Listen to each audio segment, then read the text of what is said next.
Good morning, everybody. It's gonna be a beautiful weekend.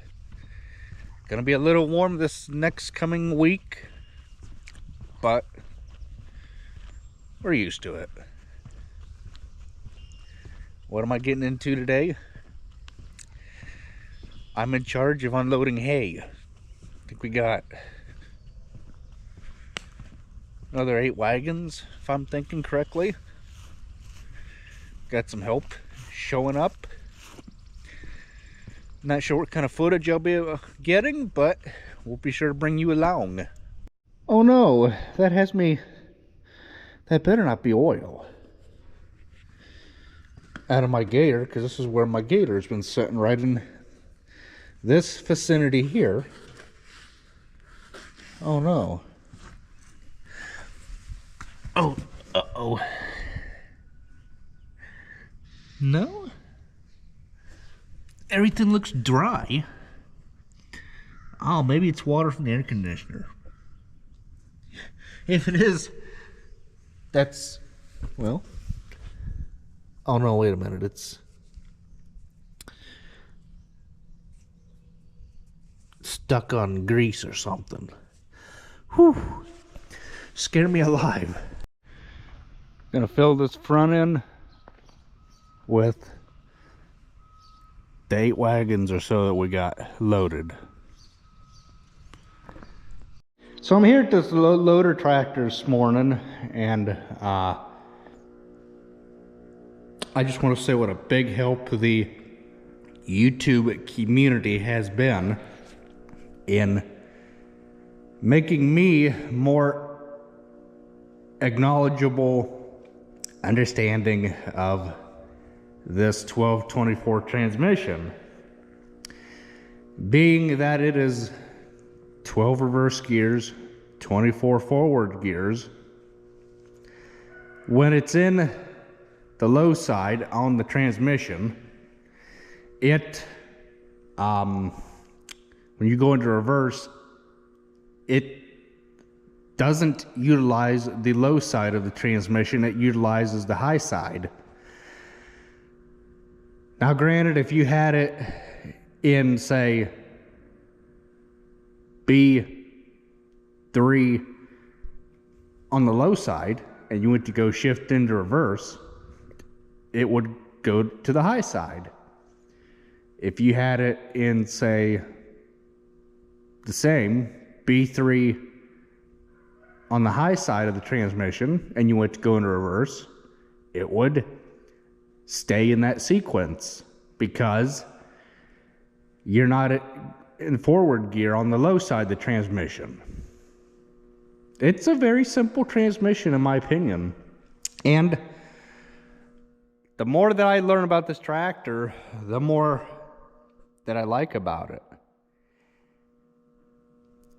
C and D are your road gears for moving the machine around the farm and things like that, where A and B are your loader gears for loading dirt, moving skids, moving around bales of hay. It's what I've come to figure out anyhow, at least. Please correct me if I'm wrong, but that's how I run the thing. So I'm at this John Deere 7810, and I know there's some IH guys that watch my channel that go, well, all you ever show is John Deere. Why don't you show anything different? Okay, we've had different tractors on the farm. Unfortunately, they were before I started doing YouTube. We had a 2745 Massey back in early 2000, I believe. Dad had a 1150 Massey before that. I think he sold that. Got the 4020. That was his first major tractor when he was 15, I believe. Got the 4020. Bought the, I believe it was the Massey 2745. I think we had that when we got the 1086 International. Sold the 1086 for the 7800. And then we bought this without trading anything in. It's a 1999 7810. The reason for doing this video is for a subscriber of mine. I'm not going to throw his name out there because I don't think that he would appreciate that if I just did that. So I'm not going to. If you happen to watch this video, then you know who you are. That being said, with that 1086 we had, it had a TA in it. Torque amplifier. That being said, it was just like the high-low in that John Deere 6120. You had a lever over here that you pushed up on the dash real quick, and that disengaged your torque amplifier, pushing it upwards. Pulling the lever backwards, well, did the opposite. It engaged the torque amplifier because it's utilizing the lower end of the transmission. Basically the same as the high-low on that 6120 loader tractor. But in this case, it was International's version of high-low. Okay. Now, I watched the gentleman's video that he did yesterday, or was it? I watched it yesterday. I think he did it a day previous. And he was saying how, you know, the dealer says that he's doing it wrong, or people in general say he's doing it wrong by, you know, by pushing it all the way up there. I believe ours was spring-loaded, actually, or at least it felt like it. But the dealer and people in general, oh, you're doing that wrong. You know, you need to be shoving that thing up there as hard as you can. No. No, he doesn't. It's his tractor. Let him run it how he wants. Okay? It's plain and simple. If Joe Schmo wanted to, you know, have the worst looking farm around, and I will take you out here and I will show you that we do not have the worst looking farm with weeds growing up all over and everything. We take very good care of our farm, and we take care of the weeds in a very well kept manner, and it takes, you know, nothing that a little Roundup can't handle, or 2,4-D for that matter.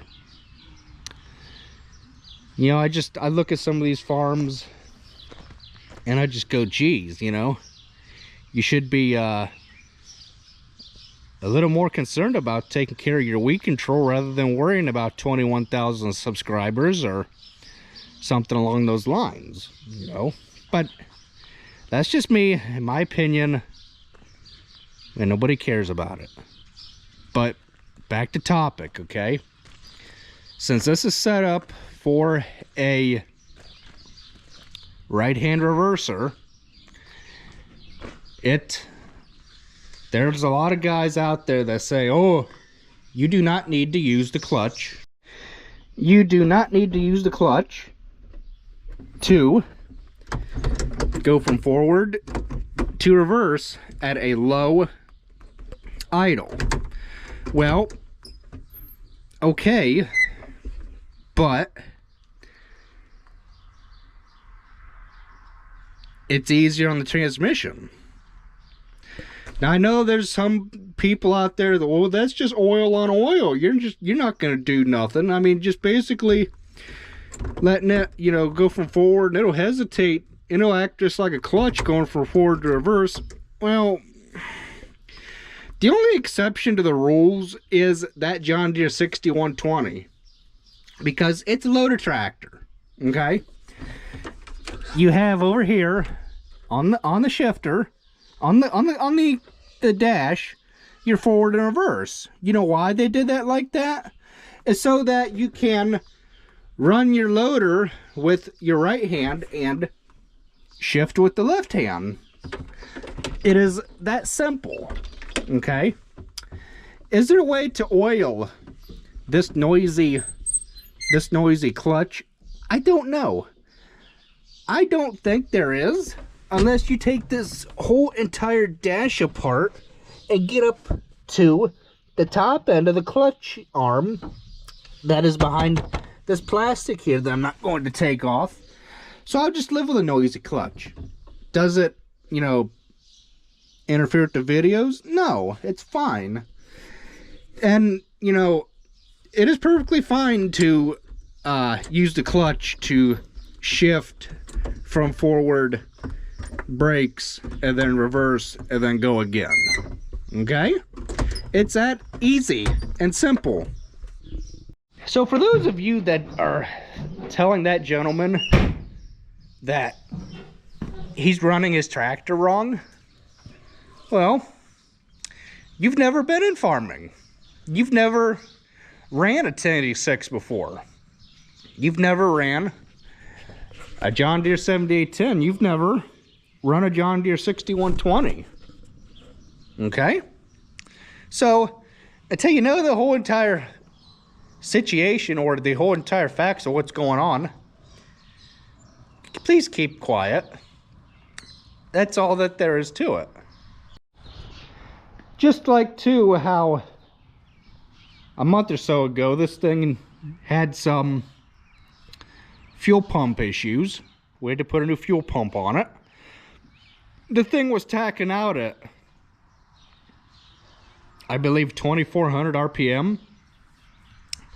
We turned it, or I should say AgPro, turned it back down to 2200 RPM, because 2400 is way too fast for an engine. Not entirely sure it's designed, or not entirely sure it can handle 2400 RPM for much longer. We just turned it down just a little bit to save it. Now, would it have ran for 10,000 hours or 20,000 hours being turned up to 2400 RPM? Probably, but we're not gonna push it. Better to take care of your equipment rather than pay a hefty repair bill. I'm gonna have to start both these John Deeres up to move them. We had to move some wagons around to get that combine in here, and we brought the 30-foot grain head over, sticking out in the corner. You guys are probably saying to yourselves, why don't you have a green combine? You got green everything else. Well, hey, it's cheap and easy to work on compared to a John Deere. Let's move some tractors and quit the yibber-yabbering. Now I will show you guys that on this 4020, since it is in the 50s this morning, I like to put the three-point lever down so that way the engine is not trying or is not straining so hard to lift the 3-point arms up when it is cold. Same goes for that 3010 over there.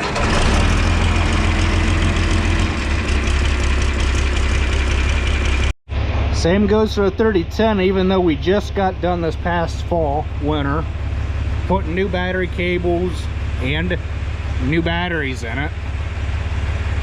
Still need to try and be a little more conservative on how we start it.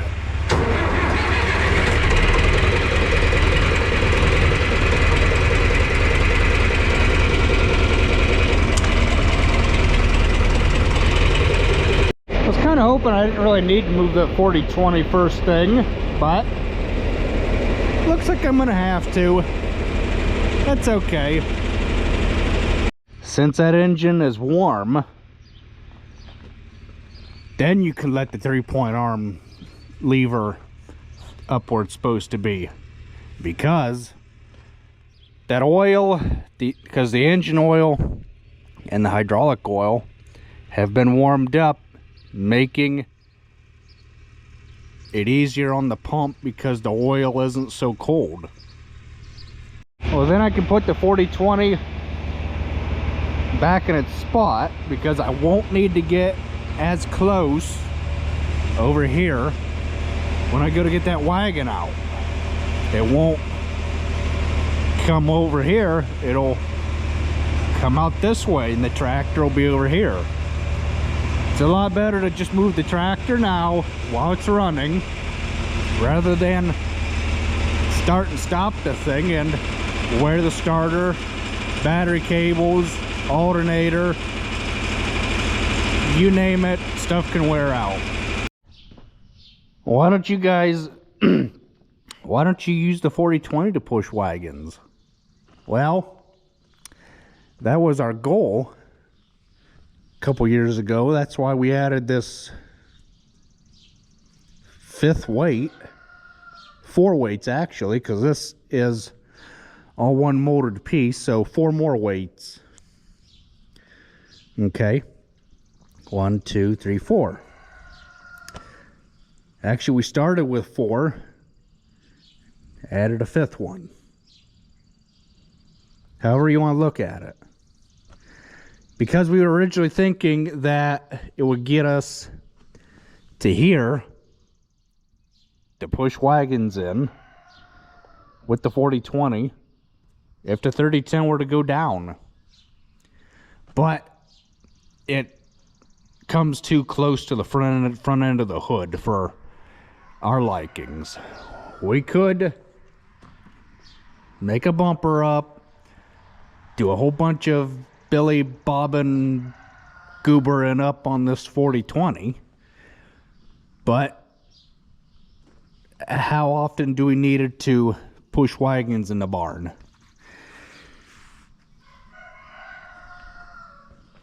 It wouldn't look, a bumper on this tractor wouldn't look factory. And that is the name of the game here, is to try and keep things looking factory. Yes, you could get away with it because you have the bolt holes here in the frame. You could fabricate something that ran along this starter here, ran along the weight brackets, encased the weight brackets, came up here like the 3010 with a block of wood. But what would the purpose be? It would add more weight because it would be more hanging out on the front end. It would look dumb. Kind of the same concept here with that weight bracket the 4020 has, but this has a bumper on it. I am not sure whether this is homemade or if this is factory. It don't really look factory, but I am not the judge of that. Okay? The only reason for this bumper is to put blocks here to push wagons in. Why do we have this? How we have it? Because if you didn't know where you were on the center of this block here, you could, and it has happened, slip, get an owie in the front end. It has happened, okay? We took and beat this hood out straight again, and we put some paint on it to make it look good as new. Theoretically, I like the look of this tractor without this extension on here, but then again, you don't know where you're at with just by using this block of wood. That is why we added this and made it just a little bit taller, so that way you can see right what you're doing from the tractor seat. Yes, you have the hood emblem here, and it's right in line with that block of wood there, but you can't always trust them things. You get just a little off in your thinking on, okay, am I over too far one way? I should be over in the center, when theoretically I'm off center on my block on pushing on the wagon when I thought I was in the middle. Well, we took that out of the equation and just put this here. It's a lot easier to just look down the hood, see your hood ornament, and see that little tiny bit sticking up. Okay, I'm in the middle. I can push with ease. We don't need anything else Billy Bob goobered up on the back end of these wagons, except maybe a hitch, just like that one there. And most of these wagons have hitches on them. Why this one does not, I don't know. And before anybody says, well, easy trail running gears have hitches on them, what are you talking about? Well, are you going to want to crawl all the way up under there to hook a wagon up? Not to mention how much overhang you have out the back end here. And then you got to factor in how close your back wagon would be here.